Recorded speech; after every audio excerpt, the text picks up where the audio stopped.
자, 오늘 우리 같이 볼 말씀은 누가복음 16장입니다.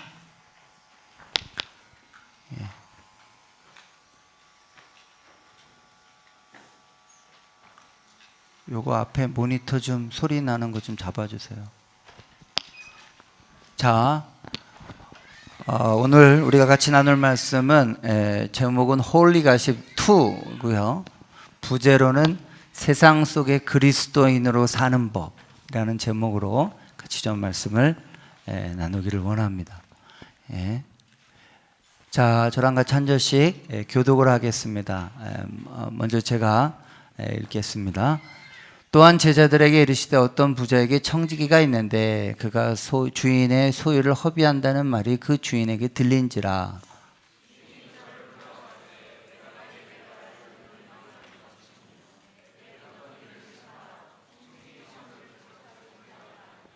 청지기가 속으로 이르되 주인이 내 직분을 빼앗으니 내가 무엇을 알고 땅을 파자니 힘이 없고 빌어먹자니 부끄럽구나.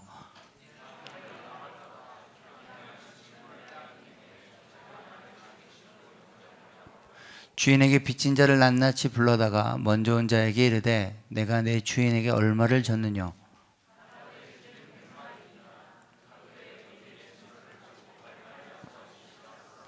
또 다른 이에게 이르되 너는 얼마를 졌느냐. 가로되 밀백석이니이다. 이르되 여기 내 증서를 가지고 80이라 쓰라 하였는지라.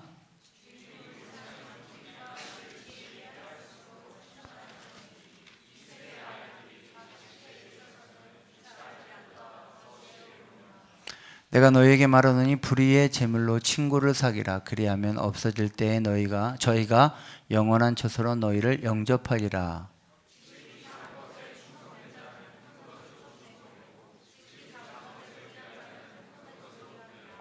너희가 만일 불의한 제물에 충성치 아니하면 누가 참된 것으로 너희에게 맡기겠느냐.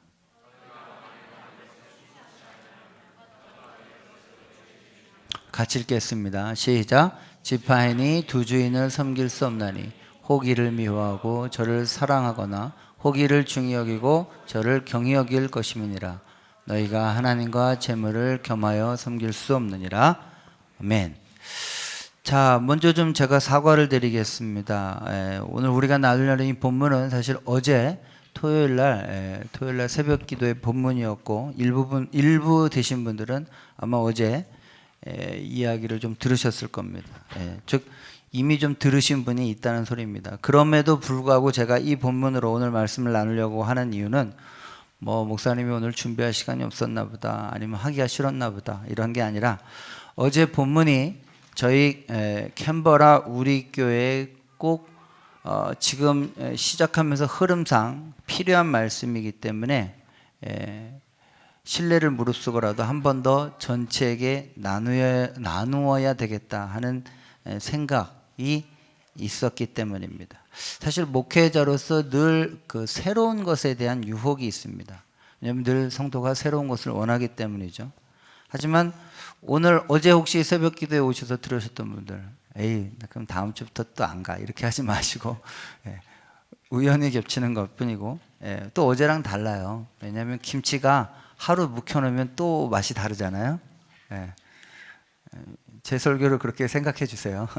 그래서 하루 좀 묵혀놨어요. 그러니까 또 맛이 또 다를 거예요. 훨씬 더 깊은 맛이 날 거고요. 사실 어제 새벽 기도에서 제가 이 말씀을 나눴을 때는 막 원고를 탈고했을 때 나오는 그 흥분된 마음, 그러니까 김치로 따지면 약간 겉절이 이런 그런 거였다면 오늘은 좀 잘 놔둬서 좀 숙성이 된, 그래서 아마 맛이 좀 다를 겁니다. 기대하고 들으셔도 됩니다. 자, 제가 오늘 왜 이런 부담감까지를 가지면서도 굳이 오늘 이 말씀을 또 한 번 나누고자 했냐면, 목회자인 저도 사실 요즘 우리 캔버라 우리 교회에서 메시지를 나누고 있지만 매번 한 메시지가 그 다음 메시지를 이렇게 부르는, 마치 체인 것 같은, 처음 시작할 때 제가 마음을 지키라는 것부터 시작을 해서 그것이 마음을 지키는 것이 기도가 정말 중요하다, 기도로 마음을 지켜야 된다 부터 시작을 쭉 하기 시작을 해서 우리가 지난번엔 부흥이 오는 방식부터 시작을 하면서 또 이번에 리더 수련회에 가서 우리가 지향하는 것은 결국 머리가 바뀐 온전한 그리스도인이 되는 것이다 라고 얘기하면서 지난주에 저희가 믿음에 관한 소문에 관한 이야기들 하면서 이게 하나하나씩 계속 이렇게 체인이 엮이듯이 톱니바퀴가 맞아가듯이 이렇게 넘어가면서 있어요. 물론 그거를 제가 준비합니다만 저도 요즘에는 신기할 정도로 그 한 번의 메시지가 그 다음 메시지를 부르는 걸 보면서 요즘 성령님께서 특별하게 이 캔버라 우리 교회에 정말로 필요적절한 메시지를 메신저인 저도 알지 못하는 것들을 준비하셔서 깨닫게 하시는구나 하는 생각이 있기 때문에 저도 그 흐름에 좀 같이 타보려고 오늘 이 말씀을 좀 같이 나누려고 합니다. 자, 우리는 지난주에 홀리 가십이라는 주제로 나누면서 소위 소문난 교회, 건강한 교회는 먼저 하나님 안에서 생명력을 공급받고 동시에 세상 속에는 있으나 세상과는 구별된 믿음, 소망, 사랑의 가치관을 가진 그런 구별된 공동체다. 또 데살로니가 교회는 비록 3주밖에 되지 않았지만 바로 이런 구별된 가치관을 가진, 그래서 우상을 버리고 사신 살아계신 하나님께 돌아오는 믿음의 역사와 또 하나님을 섬기는 사랑의 수고와 또 재림의 소망을 기다리는 인내를 가진 믿음, 소망, 사랑을 가진 구별된 공동체로 주변 많은 지역에게 소문이 났어요. 그런데 말로 전한 복음이 아니라 그들의 그런 믿음의 본이 소문이 나서 그들로 하여금 정말로 그 주변 지역에 믿는 자의 본이 되는 교회가 됐다. 그래서 캔버라 우리 교회도 이 땅에서 바로 그런 거룩한 소문, 홀리 가십이 일어나는, 그래서 우리의 말이 아니라 우리의 삶과 행동으로 주변 사람에게 복음을 전하는 그런 거룩한 소문이 나는 교회가 되기를 원한다 라고 제가 여러분들과 메시지를 나눴습니다.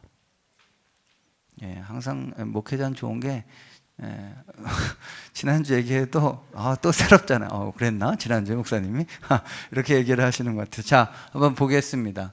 자, 제가 데살로니가전서 1장 1절, 3절, 4절까지인데 한번 같이 읽어보겠습니다. 시작.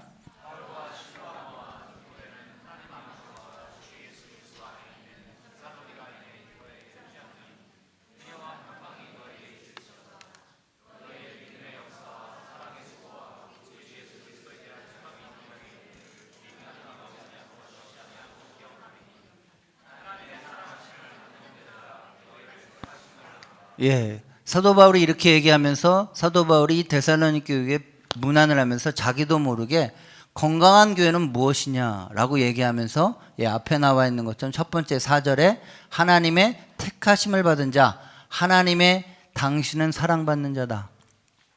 두 번째 제가 얘기한 것처럼 실제로 하나님 아버지와 주 예수 그리스도 안에 있는 데살로니가, 그 교회가 데살로니가라는 로컬에 있지만 동시에 하나님 안에 있어서 하나님으로부터 생명력을 공급받아야 되는 것이 건강한 교회고, 그러나 그 교회는 동시에 데살로니가라는 로컬에 처치해 있으면서 믿음과 소망과 사랑이라는 구별된 가치관을 갖는 교회가 건강한 교회다라고 얘기해서 제가 지난주에 건강한 교회를 이렇게 이야기를 했어요. 그렇죠? 그래서 세상과 구별된 자로 살아야 된다. 제가 이 설교를 하고 난 다음에 이번 주 수요일 날 수요예배도 또 처음 또 첫 번째 주 중 뭘 할까 고민을 하다가 수요예배 나오신 분들 아시겠지만 이번에 저희 수요예배가 8주 동안 Radical Discipleship을 가지고 이야기를 합니다.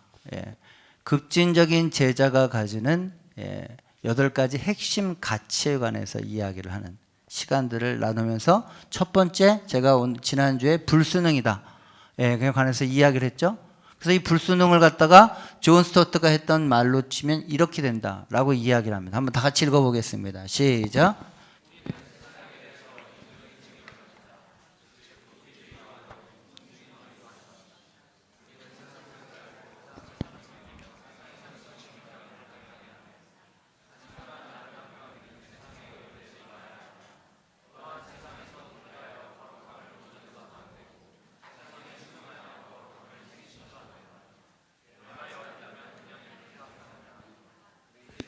한마디로 하나님이 자신을 위해 한 백성을 불러내셔서 오히려 세상 모든 사람들과 다른 사람이 되도록, 그래서 제가 지난주 수요일 날 뭐라고 말씀드렸냐면 불순응이다라고 하는 말을 쉽게 얘기하면 세상의 순응주의에도 따르지 말고 세상의 도피주의에도 빠지지 않는, 마치 칼날리를 걷는, 세상 속에 있지만 세상과 다른, 그러나 세상으로부터 나가서도 안 되는, 이것이 진정으로 균형 잡힌 그리스도인의 삶이다라고 제가 이야기를 드렸어요. 그런데 우리가 지난주부터 그 교회와 제자십에 관해서 이야기를 하면서 오늘 우리가 나누는 바로 이 본문 누가복음 16장 1절부터 13절이 정확하게 바로 이 세상의 순응주의에 빠져서도 안 되고 세상의 도피주의에서도 빠져서는 안 되는 이 균형 잡힌 세상 속에 있는 그리스도인을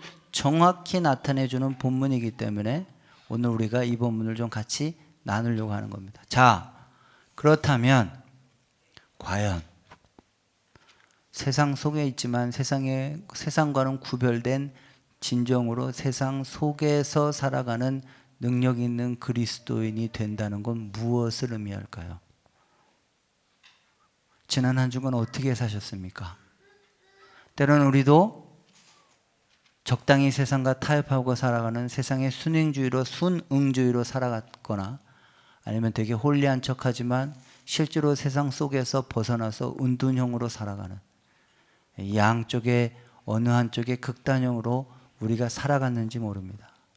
그렇기 때문에 오늘 정말로 세상 속에서 살아가는 그리스도인이라 된다, 어려운 길입니다.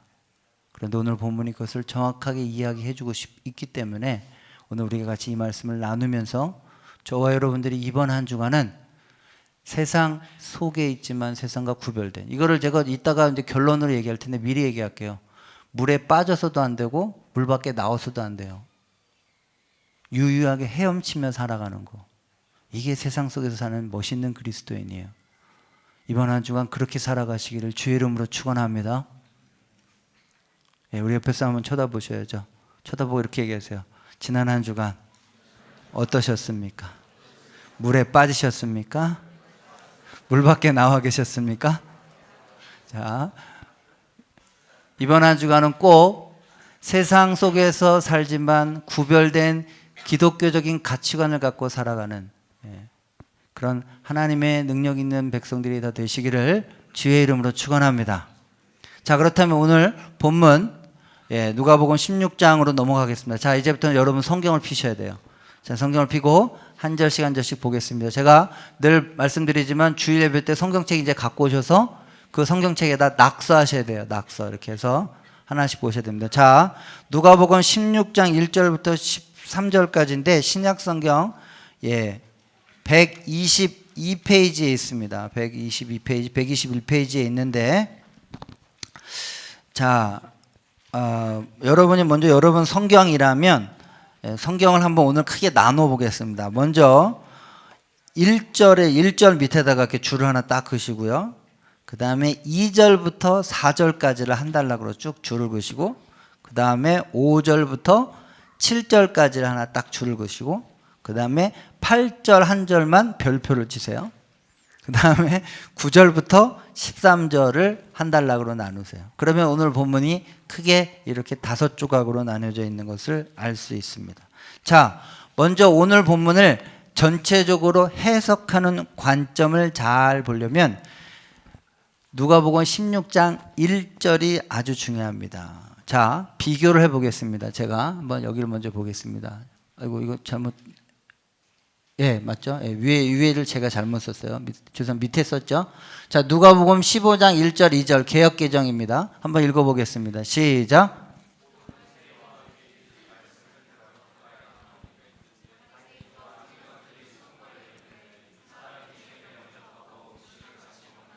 자, 밑에 오늘 보면 누가복음 16장 1절입니다. 읽어보겠습니다. 시작.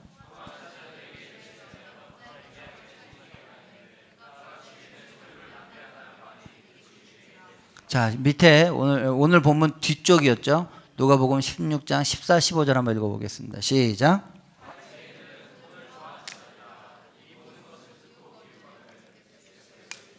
자, 여러분이 비유를 제대로 해석하려면 그 비유를 하는 대상이 누군지를 아는 것이 비유를 해석하는 좋은 포인트가 됩니다. 우리가 누가복음 15장에 보면 세 비유가 있습니다. 여러분이 잘 유명한 길 잃은 99마리의 이 양을 놔두고 한 마리 어린 양을 찾아가는 비유, 또 10 드라크마를 찾는 여인의 비유, 그 다음에 우리가 제일 유명한 돌아온 탕자에 관한 비유입니다. 그런데 그 비유를 누구 했냐면 15장 처음에 보면 세리와 죄인들이 말씀을 들으러 가까운데 예수님과 예수님의 제자들이 그들을 환대하고 영접을 하니까 바리새인과 서기관들이 수군거려 이르되 이 사람이 죄인을 영접하고 음식을 같이 먹는다라고 비난을 하자 그들의 태도가 잘못됐다는 걸 알려주기 위해서 세 가지의 비유를 든 거예요. 그러면 길 잃은 그 99마리의 양을 두고 한 마리 어린 양을 찾으러 간 목자나 열심히 찾아서 드라크마를 찾은 여인이나 돌아온 탕자의 세 비유의 공통점은 뭐냐? 너희가 그렇게 이 종말의 때에 세리와 창기와 같은, 즉 탕자와 같은 자들이 돌아오는 자를 기꺼이 영접해야 마땅하고 한 마리 잃어버린 어린 양을 찾는 그 목자의 심정으로 기뻐해야 되는 것이 마땅하고 그 드라크마를 찾은 여인처럼 기뻐해야 마땅한데 어찌 너희들은 집안에 있는 탕자 큰아들처럼 네 저들을 하나님께 돌아오고 회개하고 하나님 나라에 돌아오는 자들을 왜 아버지의 마음처럼 기쁜 마음으로 영접하지 않느냐 하는 내용을 설명하기 위해서 세 가지 본문에 대한 이야기들을 한 거예요. 자, 그러니까 대상이 누구예요? 저 사람들에게 한 거죠. 예, 서기관과 바리새인들에게 한 거예요. 근데 오늘 16장에 보면 또한 제자들에게 이르시되, 자, 오늘 본문을 그러면 얘기하려고 하는 대상인데 제자들에게 너희는 이렇게 살아야 된다라는 거를 알려주기 위한 비유라는 거죠. 뭔진 몰라도 일단, 그렇죠? 그런데 그 밑에 보면 오늘 본문 밑에 또 바리새인들은 돈을 좋아하기 때문에 이 모든 것을 듣고 비웃었다고 얘기했어요. 그 말은 뒤집어 얘기하면 지금 예수님 앞에 듣는 청중이 크게 두 부류가 있다는 소리예요. 한 부류는 예수님의 제자들이 아까 말한 대로 세리와 창기들이 좀 있으면서 거기에 예수님의 제자들의 무리와 서기관과 바리새인들의 무리가 같이 공존하고 있다는 거죠. 그렇죠? 그러니까 예수님이 서기관과 바리새인들에게 한번 비유를 하고 제자들에게 비유를 하고 또 서기관과 바리새인들에게 비유를 한 거예요. 그럼 두 무리가 같이 있으니까 이게 가능한 거잖아요. 서기관과 바리새인이 떠났는데 굳이 얘들아 가지 마. 그러면서 다 내가 비유 하나 더 해줄게. 이렇게 할 수는 없잖아요. 그러니까 지금 여기에 있는 오늘 본문에 또한 제자들에게 이르시되라는 말은 너희는 제발 저 서기관과 바리새인들처럼 저렇게 돌아오는 자들을 영접하는 그런 기쁜 마음을 갖지 않는 저런 태도를 갖지 말고 또한 밑에 나와 있는 것처럼 바리새인들처럼 돈을 좋아하는 저런 잘못된 재물과는 절대 본받아서는 안 된다 라는 걸 이야기하기 위해서 오늘 본문에 얘기가 나온 것이죠. 그렇죠? 그러니까 오늘 본문은 한마디로 서기관들과 바리새인들의 가치관과 하나님 나라의 참된 제자들의 가치관은 달라야 한다. 아까 우리가 한데 머리가 바뀌어야 된다. 그 중에 대표적인 재물관을 이야기하는 걸로 오늘 비유가 시작을 하는 겁니다. 자, 아시겠죠? 자, 여기 그렇게부터 시작을 해야 예수님이 어떤 대상에게 비교적으로 비교하시면서 무엇을 이야기하려고 했는지가 포인트가 나타나게 됩니다. 자, 아무튼 이제 여러분 이제 성경책을 이제 다시 보시고 비유로 들어가겠습니다. 자, 제자들에게 이르신데 어떤 부자에게 청지기가 있는데 그가 주인의 소유를 낭비한다는 말이 그 주인에게 들린지라. 자, 여기에 나와 있는 어떤 부자는 추측컨대 그 당시에 대토지를 소유하고 먼 타국으로 떠나 있는 그런 부재하는 지주 중에 하나였을 거라고 보통 학자들이 이야기합니다. 여러분이 포도원 농부 비유 같은 걸 보면 그 당시 실제로 있었어요. 왕족이나 귀족 같은 사람들은 어마어마한 땅을 하사를 받고 아니면 옛날부터 그 집안 대대로 물려받은 땅이 있어요. 우리 같은 뭐 경상도, 전라도 이런 지방 하나 전체가 다 자기 땅이죠. 그리고 이 사람은 왕족이기 때문에 주로 로마나 이런 데 가서 거기서 살아요. 그리고 그 땅을 맡겨주는 그런 거예요. 그런데 그 땅에 청지기라고 얘기했는데 이 청지기는 일반 종이 아니라 거기를 총괄하는 매니저인 거예요. 그러니까 대단한 사람인 거죠, 이 사람도. 예. 그 주인이 부재할 때 다 책임지는 사람인 거예요. 그런데 그 사람에게 그래서 이 청지기라는 말은 그저 종이 아니라 총괄 매니저다. 근데 이 사람이 소유를 낭비한대요. 어떤 식으로 낭비하는지에 대해서 이 본문이 얘기하고 있지 않기 때문에 몰라요. 그러나 아무튼 그게 저 타국에 있는 그 주인의 귀에까지 들어갔어요, 소문이. 그래서 그 주인이 지금 일절에 결정한 건 뭐냐? fire. 넌 끝났어. 예, 해고했어요. 그리고 해고하는데 그 회계장부나 이런 걸 정리를 해야 되니까 예, 그 정리할 시간만 준 거예요. 너 이제 인수인계 처리해라. 예, 너는 이미 파이어다. 너는 그 언제까지 뭐 한 달 정도, 두 달 정도 시간을 줬겠죠? 그 다음에 정리하고 일을 끝내라. 라는 게 지금 1절의 지금 상황입니다. 자, 그러면 지금 1절에 있는 이 청지기는 졸지에 해고당한 사람이고, 예, 앞으로 자기 직업이 기껏해야 한 달밖에 남지 않은, 그렇죠? 예, 뭐 이미 해고 통보는 받은, 그래서 한 달 뒤에는 직장이 없는, 갈 데가 없는 상황에 처지예요. 자, 2절을 시작하겠습니다. 2절에 보니까 예, 아까 말한 대로 계속하죠. 2절까지 제가 얘기했죠. 자, 3절은 그 당시에 유명한 속담의 독백입니다. 거기 보면 속으로 이랬으니까 독백이죠. 주인이 내 직분을 뺏어서 내가 무엇을 할까? 자, 여기 보면 땅을 파자니 힘이 없고 빌어먹자니 부끄럽구나. 이게 그 당시 속담이에요. 진퇴양난이로다. 뭐 이런 뜻이에요. 그렇죠? 어떻게 할 수가 없어요. 아까 말한 대로 총괄 매니저 신세에 가서 빌어먹자니 그렇고 또 갑자기 일반 노동자가 돼서 땅을 파자니 힘도 없고 이거 야 나야말로 진퇴양난이다. 나 이제 한 달 뒤에 잘릴 텐데 뭐하지? 어떻게 하면 내가 되지? 이렇게 된 거예요. 그러다가 4절에 아하, 이 사람이 묘안을 짜냈어요. 내가 할 일을 알았도다. 4절에 보면 이렇게 하면 직분을 빼앗긴 후에 사람들이 나를 자기 집으로 영접하리라 하고 아이디어를 냈어요. 자, 5절부터 7절이 그 아이디어의 내용이에요. 자, 이제 세 번째 단락으로 넘어갑니다. 아이디어입니다. 그런데 이 아이디어는 당시의 토지에 관한 배경을 모르면 오해하기가 쉬워요. 이러면 그냥 졸지에 어떻게 되냐? 이거 문서 위조범으로 생각하기 쉬워요. 왜 이 청지기의 비유가 어렵냐? 이게 되게 누가복음의 대표적인 난해 구절이에요. 근데 왜 이렇게 어렵냐? 뭘 보고 이 사람을 불의한 청지기라고 얘기했느냐? 뭐냐 도대체 불의한 청지기. 근데 두 번째, 불의하다고 말해놓고 또 칭찬하는 건 뭐냐? 도대체 칭찬의 핵심이 뭐냐? 뭘 칭찬했냐? 그 다음에 또 9절부터 느닷없이 불의한 재물을 갖고 친구를 사귀래.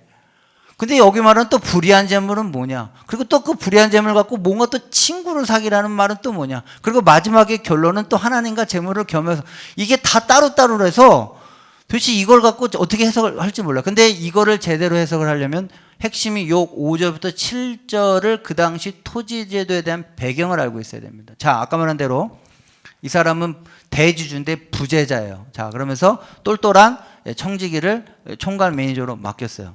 그 당시에 신명기나 레위기의 이런 법에 보면 동포를 상대로 고리대금을 하거나 이자를 받을 수 없는 규정이 나와 있습니다.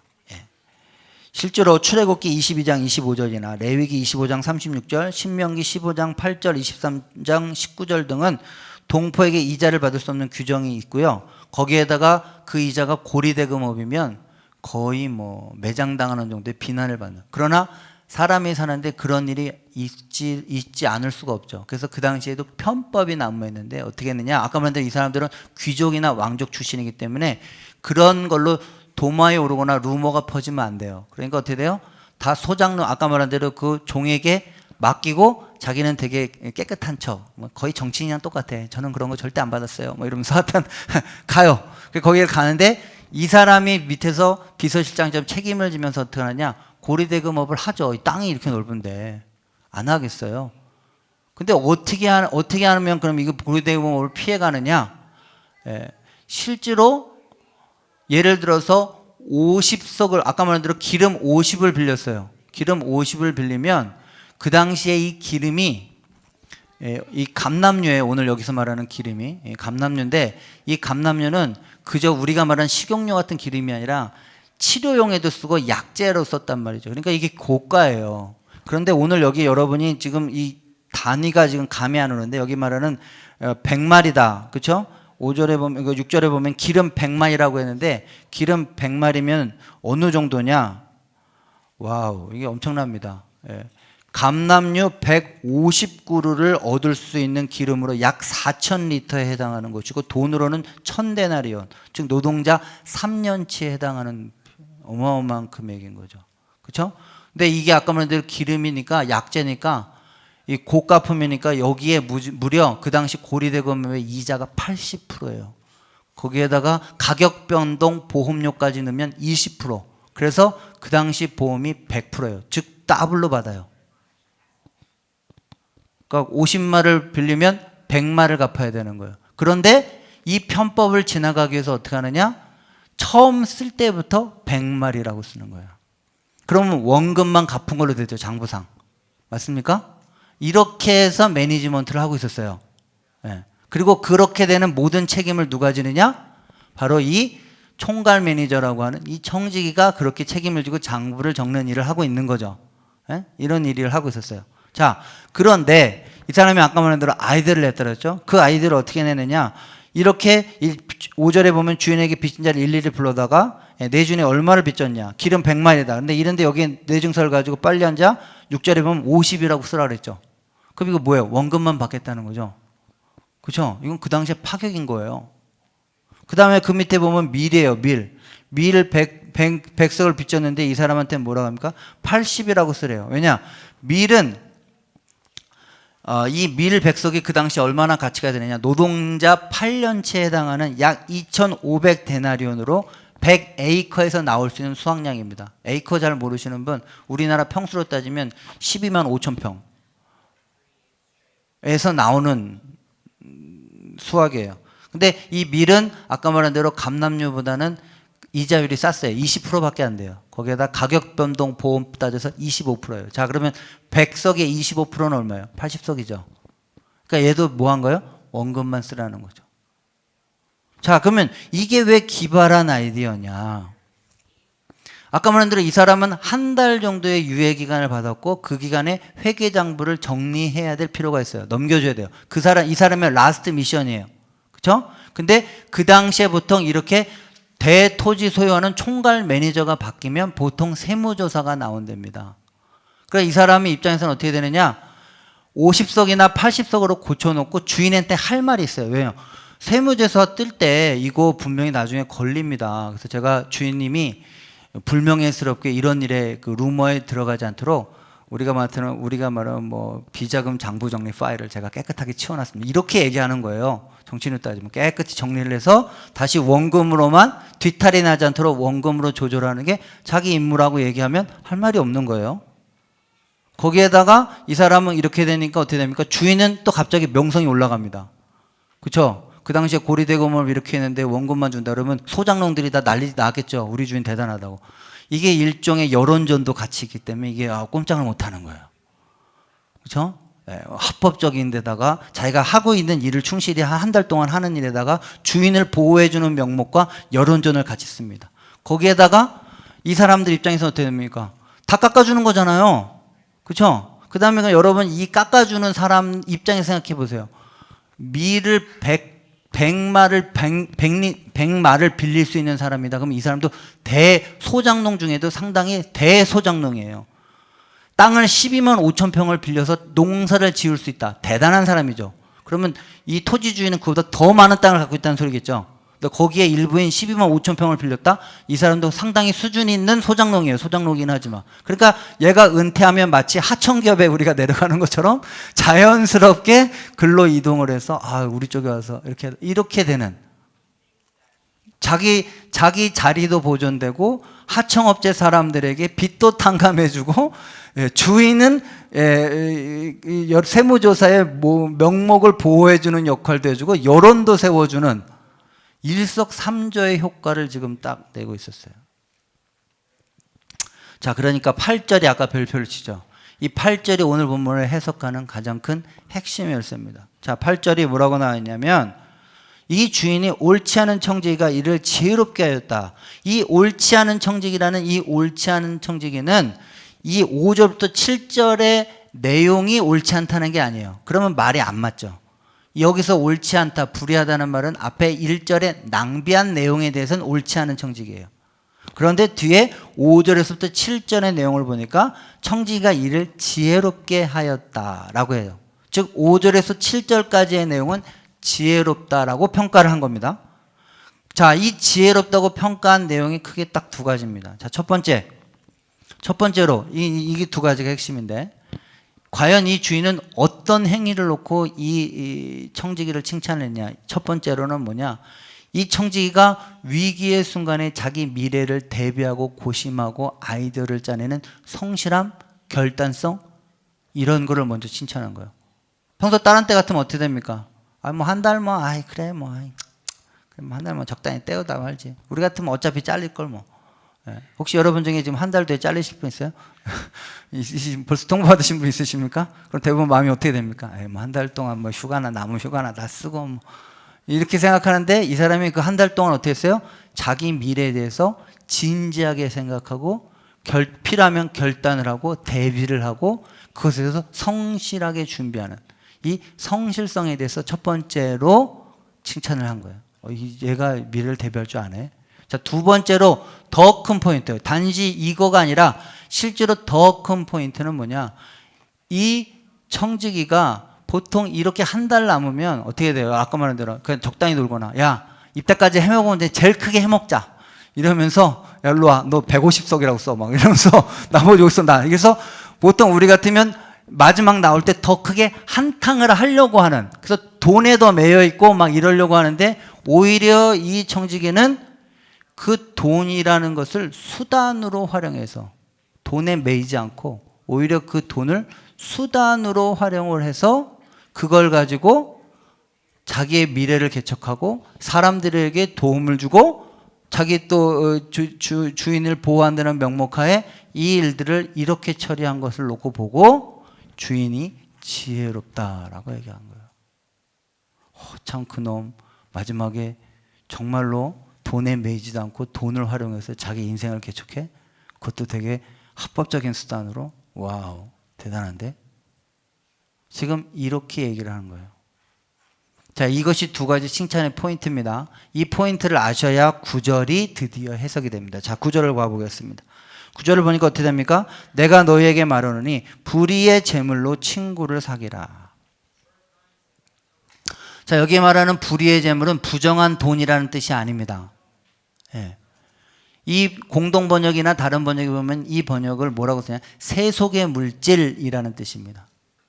세속의 물질이라는 말은 성경에서 보통 어떻게 되냐면, 예수님이 재림하시면 없어질 것들, 영원하지 아니하는 것들, 일시적인 것들, 세상 잠깐 있다 없어질 것들, 이런 뜻이에요. 그럼 그 의미를 살려서 보면, 내가 너희에게 말하노니 주님이 재림하실 때는 있다가 잠깐 있다 없어질 세속적인 재물, 여기 말하는 또 재물도 그저 돈만을 얘기하는 게 아니라 기회나 재능이나 모든 것을 다 표현합니다. 그러니까 지금 9절에 보니까 뭐라고 나와 있어요? 내가 너에게 말하노니 이 세상에 잠깐 있다가 사라질 것들, 돈이나 재물이나 기회를 가지고 친구를 사귀라, 영원한 것들을 얻으라, 이런 뜻이에요. 친구라는 말은 영혼이잖아요. 사람의 영혼이 예수님이 재림하셔도 영혼까지 있으니까 친구를 사귀라. 그리하면 그 재물이 없어질 때 그들이 너희를 영주할 처소로 영접하리라 라는 얘기예요. 자, 근데 왜 이 얘기를 했느냐? 아까 말한 대로 다시 1절로 돌아가면 이게 옆에 바리새인들이 듣고 있단 말이에요. 제자들에게 얘기를 하고 있지만, 그러면 바리새인들은 지금 어떤 거예요? 바로 앞에 15장에 보면 친구도 안 사귀었어요. 배타적이죠. 그렇죠? 세리와 창기들에 대해서 배타적이에요. 네, 큰아들 같은 역할을 했어요. 주님이 좀 있으면 십자가에 달리 돌아가셔서 영원한 하나님 나라가 새롭게 이제 빵 터질 텐데, 이제 그날이 얼마 안 남았죠. 마치 지금 해고당해서 한 달밖에 안 남은 이 청지기랑 똑같은 상황이에요. 그런데도 불구하고 그들은 사람들을 배척하고 있어요. 거기에다 돈을 탐하고 있어요. 돈 자체에 목을 매고 있어요. 얼마나 잘못된 태도냐 이거예요. 얼마나 잘못된 태도냐. 너희는 저들처럼 그러지 말고 이 정말로 청지기처럼 위기의 순간에 주님의 종말에 한 달밖에 안 남았을 때 오히려 돈을 우습게 보고 그 돈을 적극적으로 수단이라고 생각해 그 돈에 매이지 않고 그거를 잘 활용을 해서, 그리고 그때 마지막 때까지 진지하고 성실하게 해서 오히려 사람들을 사귀지 않았느냐. 차라리 이 청지기처럼 되라. 그러니까 지금 여기서 말하는 갑자기 뜬딴지없이 불의의 재물로 친구를 사귀라는 말은 옆에 바리새인들이 옆에서 들었으면 어떻게 뜨끔했겠죠. 자기 마음을 너무나 들켜버렸어요. 자기는 돈만 밝히고 있고 돈 하나님 나라를 말하고 있지만 실제로 마음속엔 돈이 내 주인이야. 돈해. 그리고 난 다음에 아까 말한 대로 큰아들 탕자처럼 다른 사람들 배척하고 그러는데 오히려 이 말세 때 이게 주님이 얼마 오시지 않을 바로 이때 이제 예수님 십자가 달리시면 새로운 하나님 나라 같은 바로 이때 제자들이 해야 될 것들은 바로 그렇게 영원하지 않은 것들, 일시적인 것들, 주님 오시면 다 사라질 것들, 그런 재물이나 돈이나 기회를 오히려 세상적인 수단으로 적극적으로 활용해서 영원한 하나님 나라의 보탬이 되도록 그것들을 활용하는 삶을 사는 것이 진짜 지혜로운 삶이다. 지금 바리새인들과 정반대의 삶이지 않느냐. 이렇게 얘기를 하는 거예요. 그래서 여기 9절의 첫 번째는 뭘 얘기하느냐?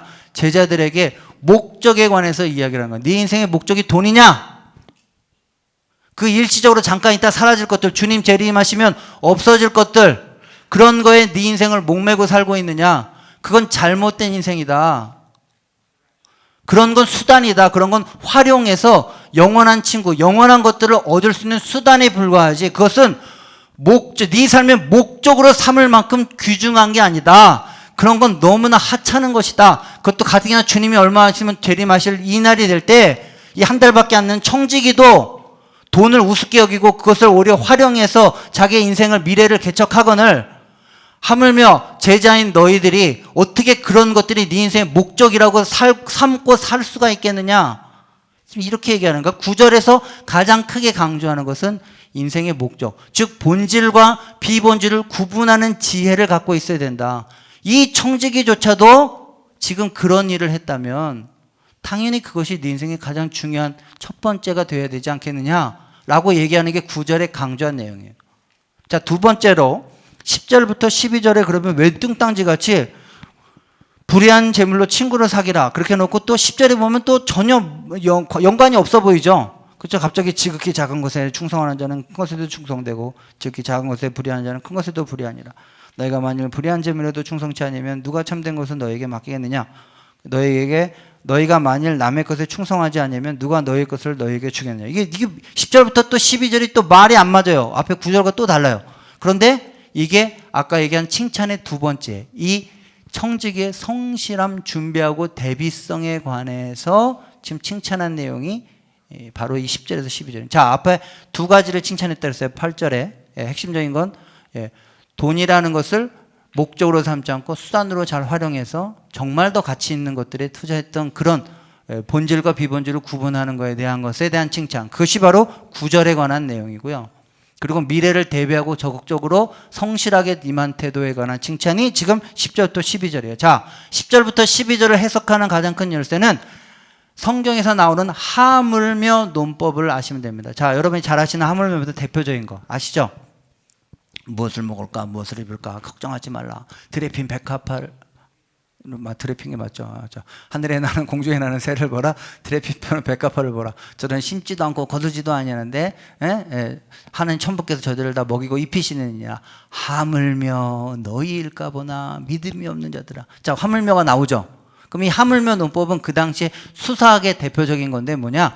작고 보잘것없는 것과 크고 중요한 것을 대조해서 작고 중요한 것도 이러이러하거늘 하물며 큰 거는 더 이렇게 해야 되지 않겠느냐라고 하는 비교를 쓰기 위해서 쓴 게 하물며 논법이에요. 그럼 오늘 여기도 하물며 논법이 나옵니다. 자, 10절, 11절, 12절 한번 분리를 해보겠습니다. 거기에 보면 10절에 보면 지극히 작은 것이 있어요.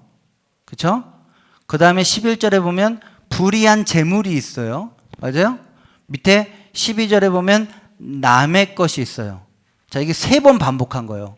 똑같은 말을 3번 반복해서 강조를 한 거예요. 하물며 논법을 3번 쓴 거라는 거죠. 그렇죠? 그러니까 지극히 작은 것과 불의한 재물과 남의 것은 공통적인 거예요. 이 세 가지는 아까 말한 대로 스몰, 작은 거예요. 그럼 그것과 대조적인 게 된 게 뭐예요? 큰 것이 있겠죠. 작은 것이 당연히 큰 거겠죠. 그 다음에 11절에 보면 불의한 재물에 반된 것은 참된 것이겠죠.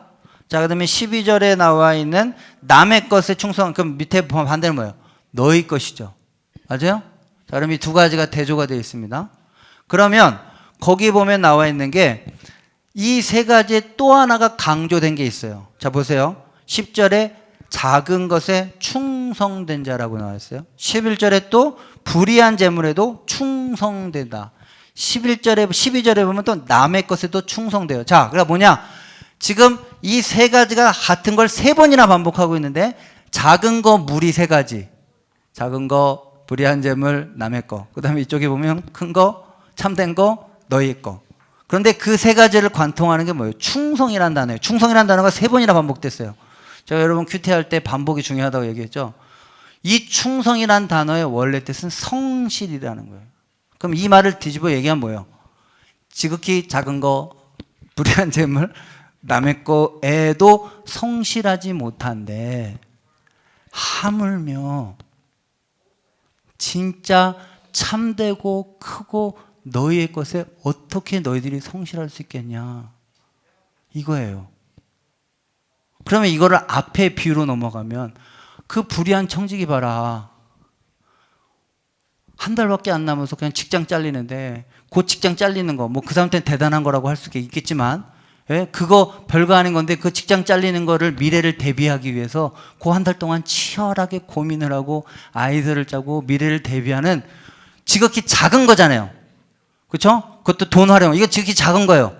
그 지극히 작은 것도 한 달 내에 끙끙거리면서 열심히 준비를 해서 그것에 성실하게 자기 미래를 대비하는 그 성실성이 저들에게도 있는데, 하물며 하나님의 제자, 지금 제자들에게 얘기하는 거잖아요. 그렇죠? 제자, 하늘의 곳간을 맡은 사람, 하나님 나라를 확장해야 될 너희들이 이 세상 사람들이 하는 그 정도의 성실함도 없어서야 되겠느냐, 지금 이렇게 얘기하고 있는 거예요.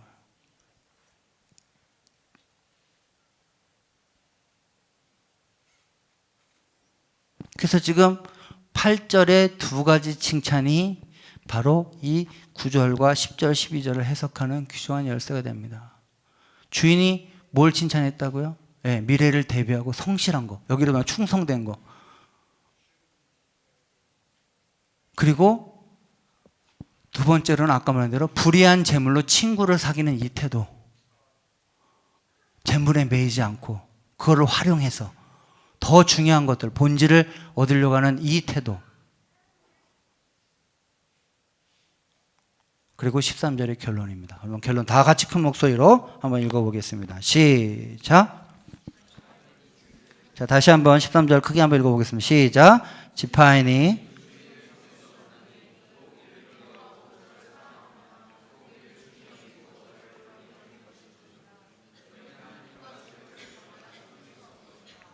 자, 그러면 오늘 이 본문에 대한 것들을 교훈을 한번 정리해 보겠습니다. 불의한 청지가 주는 메시지 첫 번째는 이 세상에 아까 말한 순응하지 말라. 한번 1번 한번 다 같이 읽어보겠습니다. 시작. 자, 시작. 참된 제자, 세상 속에 살아가는 그리스도인이 되려면 먼저 본질과 비본질을 구분할 줄 아는 지혜가 있습니다. 돈, 시간, 재능, 기회는 다 일시적이고 영원하지 않은 것이며 이 땅에서 하나님 나라를 이루는데 적극적으로 활용할 수단에 불과하다. 자, 2번 읽어보겠습니다. 시작. 불의한 청지기도 삶의 위기의 순간에 닥치자 오히려 재물을 내려놓고 그것을 적극 활용해서 자신의 미래를 준비했다. 하물며 하나님 나라를 기다리는 그리스도의 제자라면 자신의 삶에서 결코 돈이나 관계, 명예나 쾌락 등 이 세상의 일시적인 것들을 삶의 목적으로 삼고 살아서는 안 된다. 그래서 첫 번째 제목이 뭐예요? 불의한 재물로 친구를 사귀어라. 그게 바로 제자들이 행해야 될 태도다. 바리새인들 돈 좋아하고 친구들 배척하고 있지 않느냐. 너희는 오히려 그 돈을 꿍꿍꿍 싸매고 목적으로 사는 게 아니라 그 돈을 쓰고 활용해서 친구를 사귀고 영원한 영혼들을 사귀는 그런 일들이 너희의 삶의 목적이 되어야 될 것이다. 이것이 첫 번째 메시지죠. 자, 두 번째.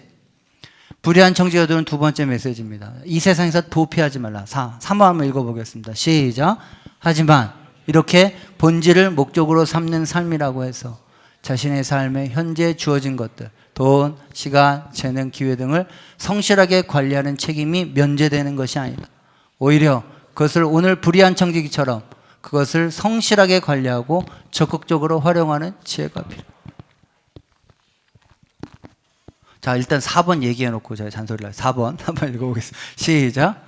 그리스도인은 이 세상에서 하나님 나라를 이루기 위해서 세속적인 것들, 돈, 시간, 재능, 기회를 성실하게 관리하는 자이다. 이 세상에 순응하지 말라. 하지만 동시에 특히 2번, 나 청년들에게 얘기해 주고 싶어요. 어른들은 잠깐 귀 막고 계셔도 돼요. 자, 지금부터 제가 청년들에게. 잠 하나도 못 다리면서 무슨 하나님 나라 일을 할 거야. 학교 출석도 안 하는데 무슨 하나님 일을 하니?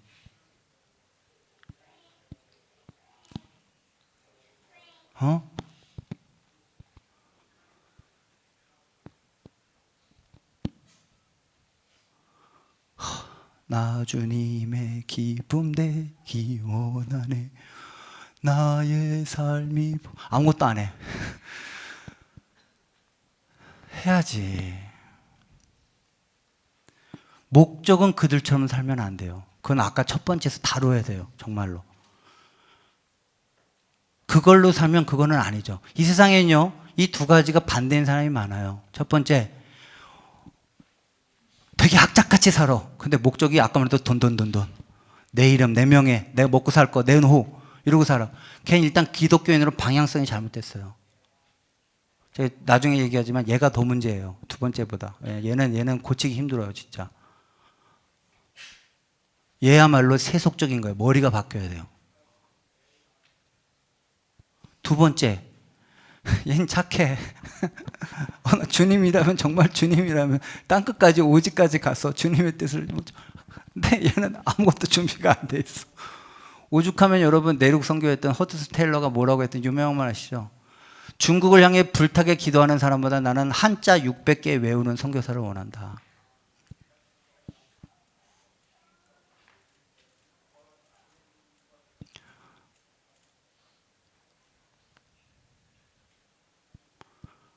이것이 뜻만 좋다고 여러분의 삶의 변명거리가 되지 않습니다.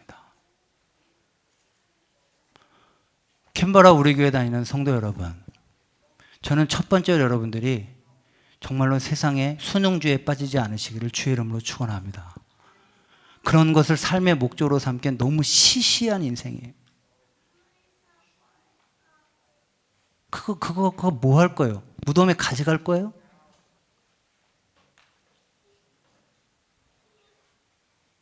이 세상에 불의한 청직이라는 사람도 위기의 순간이 되자 돈 하지 않았어요. 그런데 그리스도인, 아까 말한 대로 작은 거, 남의 거, 불의한 재물도 그렇게 이 큰 거 갖고 있는 사람이 그걸 삶의 목적으로 삼고 있다. 아유, 이건 말이 안 되죠. 두 번째, 그러나 아무리 뜻이 좋으면 뭐예요? 꿈을 꾼다고 꿈이 저절로 이루어지나요?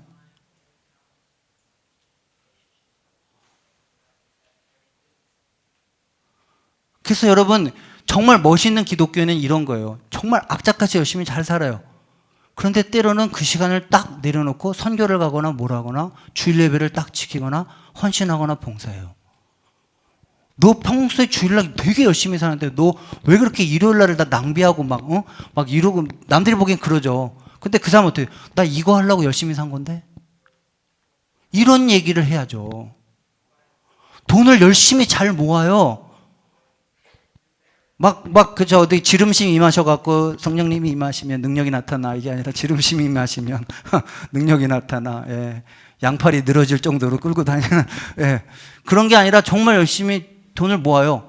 근데 필요하면 11조 내고요. 선교헌금 내고 뭐하고 돈 잘 써요. 그 사람들이 너 그렇게 돈 열심히 모으는데 왜 나 이거 하려고 돈 모으는 건데? 이건 나한테 활용이고 수단일 뿐인데? 난 그게 내 삶의 주인이 아닌데?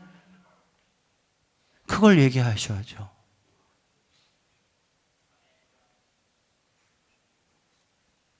직장에서, 학교에, 내가 제일 듣기 싫어하는 말 뭐죠? 교회 봉사했다고 성적 안 나왔다. 말이 안 되는 거지, 그게. 지가 놀아놓고. 저도 이것 때문에요. 이것 듣기 싫어서 제가, 이건 제가 일본에서 유학생활 할 때 제가 올해로 졸업했습니다. 그 6년 동안 수협에 매일 나가고 금요철에 나가고 주일날 하루 종일 살았습니다.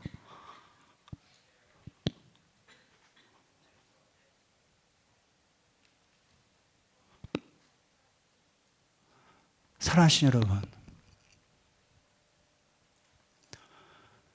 이것이 그리스도인으로 이 세상에서 믿음의 소문이 나는 가장 능력이 되는 줄 믿으시기를 주의 이름으로 축원합니다. 이게 믿음의 소문이 이렇게 나야죠. 공부 열심히 하는데 공부에 매이지 않는 사람, 돈 열심히 버는데 돈에 매이지 않는 사람, 시간 열심히 아껴 쓰는데 시간에 매이지 않는 사람, 그리고 그걸 가지고 세상을 향해서 하나님 나라를 불의한 재물로 친구를 사귀도 영원한 하나님 나라에서 쓰는 사람, 이런 사람이 멋있는 사람이죠. 직장에서 신학교 간다는데 다 알고 보니까 직장에서 엉망이야. 잘려서 가는 거야. 이런 애 말고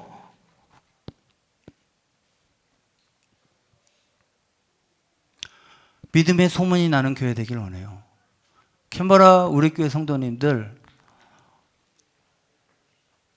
월요일부터 토요일까지 정말 삶에서 열심히 산다더라. 근데 아까 말한 대로 부정하지 않고 타협하지 않고 세속적이지 않고 정도를 열심히 살더라. 근데 토요일, 주일, 주말만 되면 정말 만사 제끼고 하나님을 헌신한다.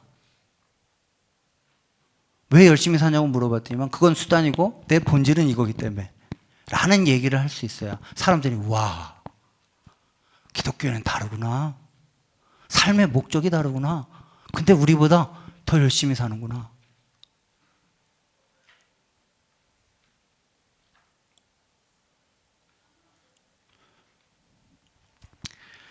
제가 말씀을 맺겠습니다. 새 학기입니다. 학생 여러분. 예. 이제 윅 2인가요? ANU는? 예? 윅 3예요? 이제 더 이상 빠져나갈 데가 없네요. 윅 3니까. 학교 출석하세요. 제가 제일 듣기 싫은 게 뭐냐. 교회 다니면서 학교 출석도 안 하더라. 교회 다니면서 동거한다더라. 교회 다니면서 시험 익스텐션 한다더라. 이런 얘기. 세상 사람들도 안 하는 거.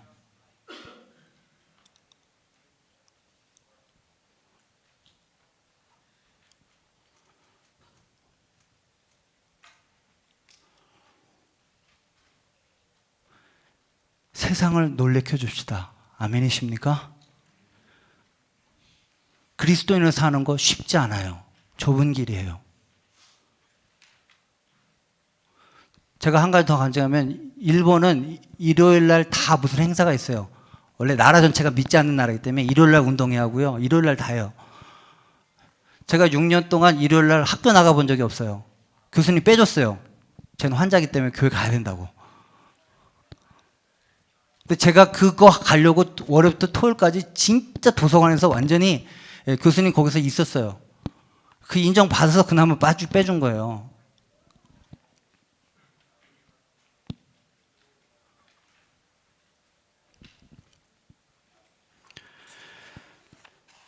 제가 말씀을 맺겠습니다. 세상 속에 그리스도인으로 살아가는 법. 쉽게 얘기할까요? 이제 이번 한 주간 세상 속에서 헤엄치시는 저와 여러분 되기를 주의 이름으로 축원합니다. 빠지지 마십시오. 물에 빠져서 허우적거리는 거 그거 자체가 이미 기독교인이 아니고 그건 가치관이 잘못된 거예요.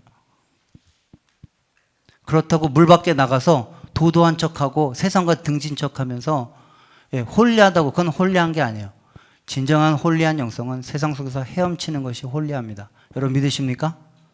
이번 한 주간 그렇게 살아가시기를 주의 이름으로 축원합니다. 그것이 우리 교회의 믿음의 소문이 되기를 주의 이름으로 축원합니다. 그래서 제가 오늘 제목을 홀리가십 2라고 잡았어요. 세상 속에 그리스도인으로 살아가는 법.